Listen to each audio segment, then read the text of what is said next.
The Hammond Police Department 2 years ago decided they wanted to teach de-escalation.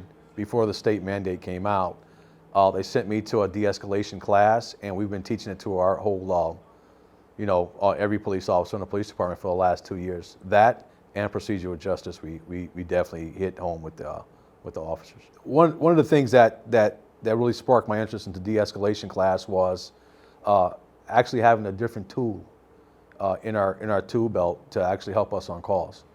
And if an officer has different tools, it's going to lessen his chances of getting hurt or hurting somebody else. Well, one thing that's good about the training here is that we have different agencies that come out here. We have corrections, we may have street cops, we may have tactical officers.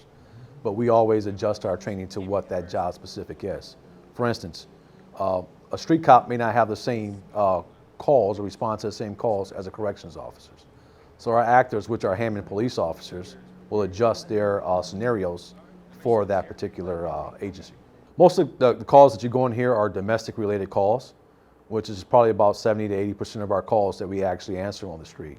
All right, so we would rather for a police officer to make a mistake here in training than to do it on the street and ultimately cause somebody injury or civil liability to our agency or a police officer now. The police officers that are actually, Hammond police officers, they're actually recreating calls that they've been on before.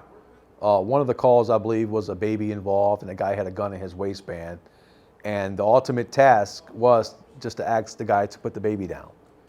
And a lot of times you get focused on the gun, which is legal to have in your house, as opposed to getting the baby out of the equation. Every department trains differently. Everybody comes from different backgrounds. I truly believe in a positive reinforce training aspect of that, and that is to give positive reinforcement. Even if the problem went 100% wrong, you can always find something positive out of that call and redo it. I truly believe in positive reinforcement. De-escalation is aimed at calming the communication. So when you get to a call, you have contact the moment you arrive or resolve. Your resolve is going to be taking the person to jail, writing a ticket, or sending them on their way. What happens in between is de-escalation. I've been an instructor for the last 20 years, and I've instructed at ILEA, I've instructed at NWI, and I've instructed all the Hammond police officers. It is awesome to see the different departments and the way they train in different tactics. And just at the MAAC, you can see everybody coming together and see the way everybody's training.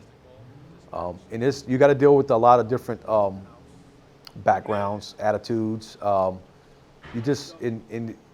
believe in positive reinforcement. It gets you through all of that. If a person does something 90% wrong, there's always 10% you can tell them what they did right. We had, I'm gonna keep reverting back to the baby scenario because that was a big one. We had a couple police officers that actually felt the need to take the gun away while the guy was still holding the baby.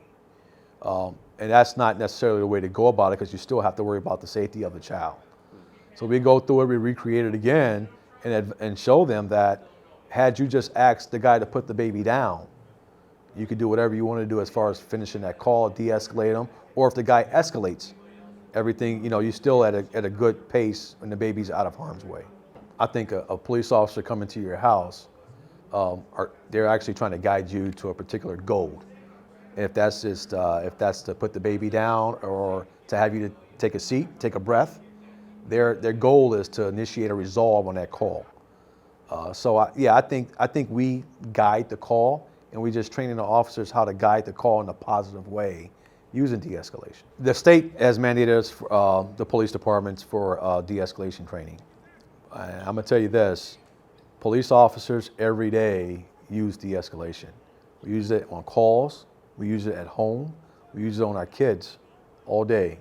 It's the one time you don't use it and you escalate a call and it goes, goes bad, is the time you probably should have used it, that one time. But we constantly use it so much, a lot of times we don't even know we're using it because it's drilled in us how to calm a situation. I was on SWAT for 20 years. I was the team leader, and I constantly saw our negotiators talking people down.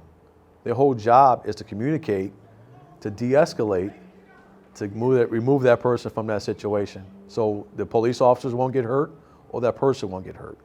So I've watched them over the years, and they're great at it. They can stop a situation, calm a situation, talk a person out of a house that's been barricaded. So I've watched it several times. Those guys do a great job in de-escalation. Over the years, being a SWAT operator, the negotiators, the biggest thing I've taken, there is no time limit on de-escalation. A lot of times we get in there, we want to hurry a call up, and sometimes people want to vent. It's a process. Let them vent, and now we go through our de-escalation. If de-escalation is warranted at that time for that call. The virtual is set up for, we have different choices on the computer screen. If you act a certain way, or you don't act a certain way, we can escalate that call or de-escalate that call. For instance, the one with the garage, I believe the guy with the shotgun, he comes out, and I could talk that guy down. If I see the police officer that's on the virtual, if he's not de-escalating, I would escalate the call. When I see him start his de-escalation process, I will pick the choosing on the computer to de-escalate that call on the computer screen, and the call will finish just like that. That particular scenario that's on the screen with the guy in the garage, I noticed a lot of police officers, or we in general, get tunnel vision. For instance, on that one, there was a neighbor watching it in his driveway the whole time. And a lot of police officers never saw him. And that's one thing, we don't know if that neighbor is friend or foe. If he's part of this group, we don't know, you know. So it sort of gets the police officers from not being tunnel vision on that one particular person on that particular call. Right, it is difficult when you have different departments, but you want them to succeed, one. So you want to give them all the information that they need for the call, and you don't want to let them get into an unwinnable situation when they're answering these calls and when they're training these scenarios. It is sort of difficult trying to figure out everybody's level of training.